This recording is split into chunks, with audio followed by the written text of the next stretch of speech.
মধ্যে গন্ডগোল, একটা ফিশারির পাঁথি, সেখান থেকে রড মেরেছে।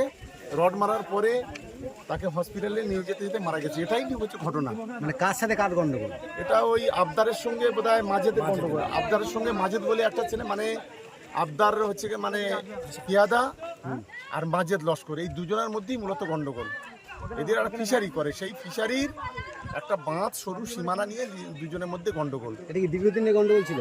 এটা এর আগে থেকে ছিল সামান্য, কিন্তু সেইটা আজকে 3টে সাড়ে 3টের সময় নাকি ঘটনাটা ঘটেছে। আজকে তো ঈদের দিন, সবাই ব্যস্ত আছে।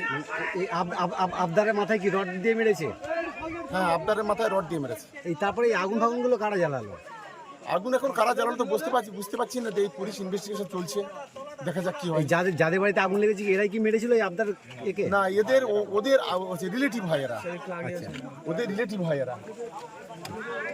ওই যে মারা গেছে নাম কি আবদার কি? ওর নাম হচ্ছে আবদার পিয়াদা। আচ্ছা, আর যে মেরেছে অভিযোগ তার নাম হচ্ছে মাজেদ লস্কর, যার বিরুদ্ধে অভিযোগ, বা তার ওয়াইফ টাইপ যারা আছে 2-3 জন, তাদের বিরুদ্ধে অভিযোগ।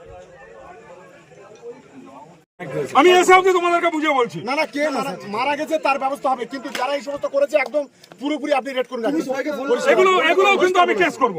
এই যে ঘরে আগুন লাগানো, এটাও আমি কেস করব। আমি একদম চিল্লে বলছি, তোমাকেও বলছি।